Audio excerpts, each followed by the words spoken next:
avance, mais avec ou sans vous, nous allons avancer. Il faut que les gens aussi comprennent ça. Si les Européens ne sont pas là, les Chinois seront là, les Russes seront là, les Australiens seront là. Donc aujourd'hui, là, on n'est marié à personne. Alors, bonsoir chers amis, j'espère que vous allez bien.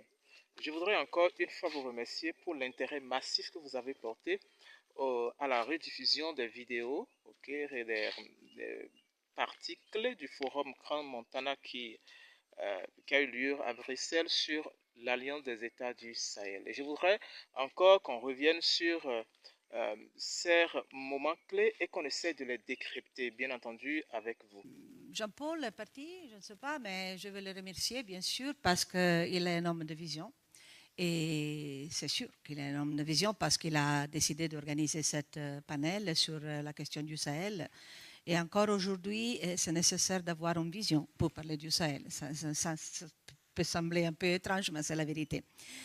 Et pour ce qui concerne ce qu'il a dit, par exemple, il a parlé des Nations Unies. Il a dit à la fin, c'est plus important d'avoir les Nations Unies sensibles à la situation. Je pense que l'Union européenne reste vraiment importante dans le Sahel parce que l'Union européenne est encore aujourd'hui, malgré tous les changements, encore le premier partenaire de chaque pays du Sahel. Et je suis fière de dire ça parce que notre relation avec le Sahel, de l'Union européenne avec le Sahel, est incontournable pour plusieurs raisons. Pour l'unité, pour l'histoire, pour la question des intérêts, parce qu'on a des intérêts en commun qui sont absolument fondamentaux, aussi pour le futur de l'Europe, pas seulement pour l'Afrique en général et pour le Sahel en particulier. C'est pour ça que je vais dire que l'Union européenne veut rester engagée dans le Sahel. C'est la vérité, bien sûr, c'est le résultat aussi d'un parcours très complexe. Et j'ai lutté chaque jour pour obtenir ce résultat parce que je suis vraiment convaincue qu'on doit rester engagé, on doit rester partenaire. Mais c'était difficile parce que vous pouvez comprendre, avec tous les changements, le coup d'État, la reconfiguration de la région, la fin du G5, plusieurs membres de l'Union européenne ont exprimé des doutes, de préoccupations. Oui, bien sûr, les préoccupations, mais ça, ce n'est pas normal de dire qu'on va terminer notre relation parce qu'il y a des préoccupations. C'est le contraire. S'il y a des préoccupations, on va continuer à rester engagé et essayer de trouver des solutions ensemble. C'est pour ça que je veux souligner quelques points importants politiques pour lesquels vraiment j'ai lutté beaucoup et qui maintenant représentent un peu la situation pour ce qui concerne l'Union européenne par rapport au Sahel et vice-versa, bien sûr, parce que le Sahel est protagoniste aussi, nous sommes des partenaires et alors nous sommes égaux. La première chose est maintenir les dialogues malgré les divergences. Et maintenir les dialogues, comme je dis, ce n'est pas facile parce qu'il y a bien sûr des forces internes à l'Union européenne qui sont contre les dialogues, qui pensent que c'est mieux de montrer la clôture pour obtenir des résultats. C'est une question aussi philosophique, mais je suis vraiment convaincue qu'on doit rester engagé et parler. Ça, c'est la seule solution. Et les ministres qui sont ici présents le savent très bien. On est convaincus, je suis convaincue, j'ai lutté pour ça. Le second point est la question que dans les derniers mois est venue émerger comme importante, c'est la question d'avoir une approche modulaire et différenciée parce qu'on a vu que chaque pays du Sahel est différent. Il y a des problèmes différents et c'est bien ça, parce que c'est bien de trouver des solutions qui sont vraiment la réponse aux besoins de chaque pays. Si je pense au Burkina Faso et l'énorme problème de la sécurité, mais aussi le Mali, mais aussi les autres, et les problèmes, par exemple, de coopération au développement, l'aide humanitaire, je dois dire que c'est nécessaire d'avoir cette vision. Alors, je pense que d'un côté, il y a la dimension régionale, de l'autre côté, il y a la dimension nationale de chaque pays. L'autre point est faciliter une relation apaisée par une attitude et des messages de non-hostilité de part et d'autre.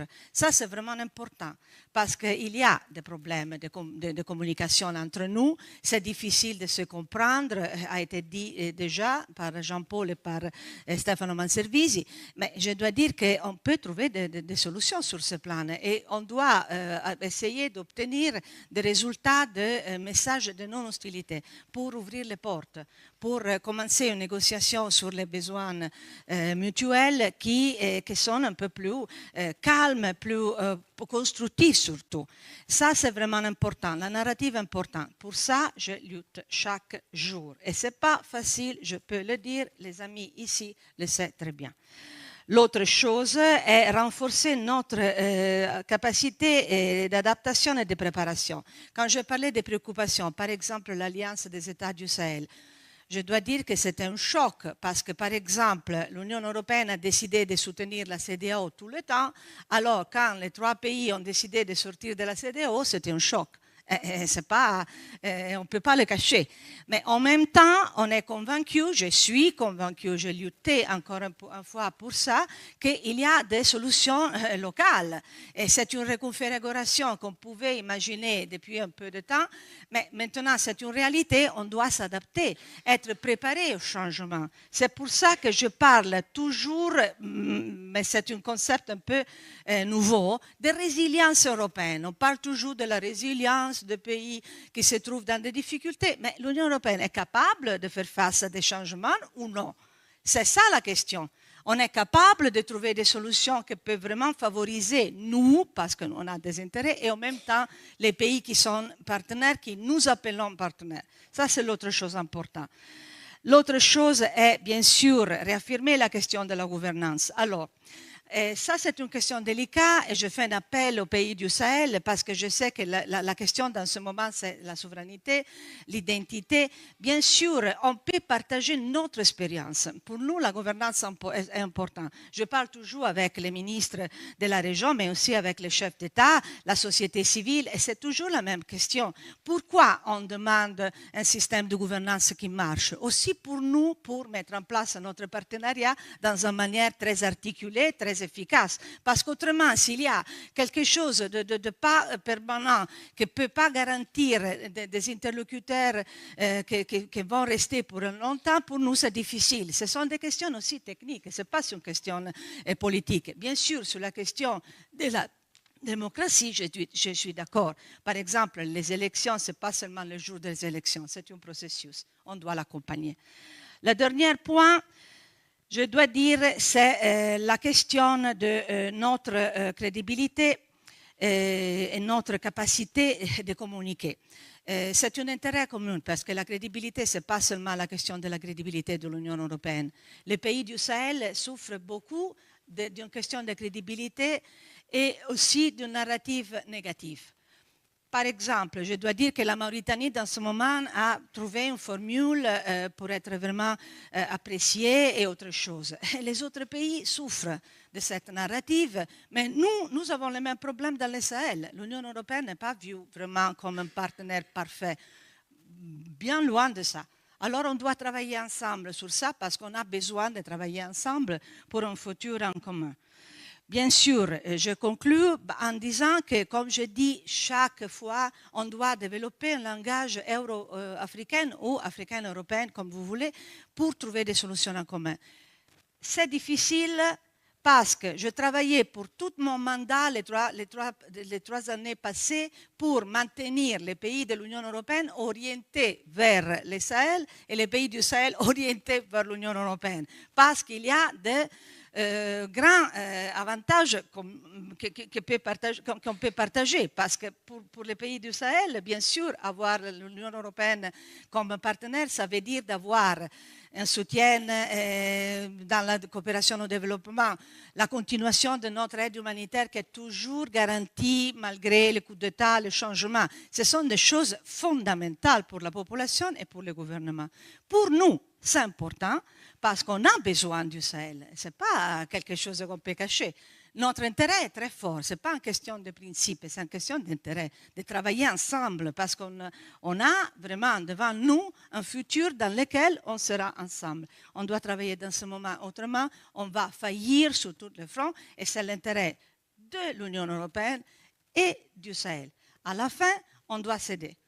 Je le dis toujours, par exemple, récemment à Al-Ghazouani, je dis aidez-moi à vous aider et nous devons nous aider parce que c'est quelque chose sur lequel, si on ne partage pas les problèmes et les solutions, on va faillir complètement. Alors, je m'arrête ici et je pense que c'est vrai que les Nations Unies sont importantes, mais c'est vrai aussi que l'Union européenne peut offrir encore aujourd'hui, dans ce monde complexe, encore des solutions qui sont surtout durables, et la durabilité est le défi énorme de ce siècle pour moi, durable et aussi peut être constructive pour quelque chose qui va vraiment déliner et désigner le futur global. C'est seulement le Sahel, dans l'Afrique, une petite région qui représente seulement son territoire. C'est un territoire sur lequel on va jouer le futur global. Merci beaucoup. Dans son premier point, elle plaide pour le maintien du dialogue entre l'Union européenne et l'Alliance des États du Sahel. Moi, je voudrais poser une question, à laquelle je voudrais bien sûr que vous répondiez dans les commentaires. Est-ce qu'il faut maintenir le dialogue dans un jeu flou? Quelqu'un qui ne prend pas en compte tes préoccupations. On a vu le comportement de l'Union européenne au Sahel à travers l'armée française. Est-ce que dans un tel jeu flou, est-ce qu'il faut continuer à maintenir le dialogue? Moi, ça, c'est la première. Okay? Mais moi, je pense que bon, ce sera difficile de maintenir le dialogue. Tu discutais avec qui tu entretenais des relations et qui, à un moment donné, tu as compris que bon, c'est quelqu'un qui ne s'accroche qu'à ses propres intérêts et qui n'aime pas t'écouter, mais qui n'aime pas prendre en compte aussi tes intérêts à toi, bien qu'il soit sur ton terrain. Moi, je pense que c'est pas la peine de continuer à maintenir le dialogue avec lui. Voilà, ça c'est voilà le premier point que moi je voudrais, ce que moi je voudrais souligner, voilà, au prime abord. Et je crois que bon, elle-même a déjà répondu à la question. Elle a avoué que bon, au sein de l'Union européenne, il y en a qui sont contre les dialogues. Si bon, vous êtes contre les dialogues, pourquoi vouloir coûte que coûte entretenir, voilà, des relations de partenariat avec les autres sur leur propre sol? Et je pense que le ministre des Affaires étrangères du Burkina Faso a répondu indirectement. Le Sahel souffre de son emballage. C'est un emballage qui a été construit par d'autres personnes, qui est dévaluant, qui fait peur, qui repousse et qui amène les autres à regarder ces pays-là du haut, à les regarder comme des pays très pauvres, parce que quand on parle de l'uranium du Niger, on le parle avec plus de respect que quand on parle du Nigérien. Et quand on parle de l'or du Burkina, on le dit avec plus de respect que lorsqu'on parle du Burkinabé. On ne peut parler du Sahel sans parler du Sahélien. Et le discours que nous essayons de porter aujourd'hui, c'est de dire, lorsque vous vous accordez à dire, oui, l'Afrique c'est le continent de demain, le Sahel c'est le continent d'avenir et tout ça, ce continent ne peut exister qu'avec des Africains de demain et des Africains d'avenir. Et c'est ce que nous tentons d'être à travers ces nouveaux mécanismes. Au second point, elle parle d'approche modulaire parce que, bon, selon elle, les États du Sahel ne partagent pas la même réalité. Bon, c'est vrai, mais est-ce que c'est vrai?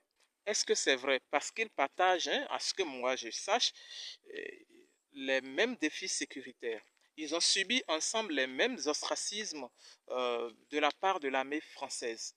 Je pense que déjà là, on peut dire que bon, ces trois États partagent les mêmes réalités. Ils ont subi les mêmes atrocités de la part de l'armée française. Selon vous, les amis, est-ce que ces trois États ne partagent pas les mêmes réalités? C'est comme si bon, l'Union européenne ne maîtrise pas, ne connaît vraiment pas le Sahel. Est-ce qu'on connaît vraiment le Sahel? Je pense que ça c'est fondamental parce qu'on décide toujours dans les limites de ce qu'on sait. Maintenant, quelque part, elle exige un système de gouvernement qui marche. Moi, je dirais un système de gouvernement qui marche selon les intérêts de l'Union européenne. C'est-à-dire continuer à maintenir à la tête de nos États des dirigeants qui que l'Union européenne peut facilement continuer à manipuler, à téléguider pour ses propres intérêts. Et je crois bien sûr que le ministre des Affaires étrangères du Mali, M. Abdoulaye Diop, a répondu clairement. Aujourd'hui, l'AES se bat pour ça, pour une gouvernance améliorée, une gouvernance qui réponde aux préoccupations de nos populations. Préoccupation numéro 1, sécuritaire. Sécuritaire pour reprendre en main nos États. Et ensuite, créer des modèles de gouvernance qui peuvent... Mais il faut une économie, il faut une transformation structurelle de nos économies pour que nos économies profitent à nos populations. Parce que toutes ces richesses qui sont là, nous, au État de l'AES, nous voulons désormais discuter différemment avec ces États, parce que les anciennes puissances coloniales ou d'autres, il y avait des donnes qui étaient là. Nous, on n'est plus dans ça. On veut rabattre les cartes pour regarder. On veut naturellement que les partenaires qui viennent gagnent, mais qu'en priorité, nos populations gagnent. Maintenant, elle a évoqué également la question de la crédibilité, qui est voilà, pour le Sahel et l'Union européenne. Mais moi, je vais d'abord poser la question de savoir qui a entretenu ce manque de crédibilité et qui doit être tenu responsable de ce manque de crédibilité voilà, que l'Union européenne évoque aujourd'hui. Et à cette question de non-crédibilité, je pense qu'elle-même a déjà répondu à la question en disant que l'Union européenne n'est plus vue comme un partenaire parfait aujourd'hui. Et je pense qu'elle a tout résumé. Et c'est ce manque de crédibilité entre les deux qui a entraîné voilà, ces coups d'État auxquels nous assistons aujourd'hui dans la sous-région.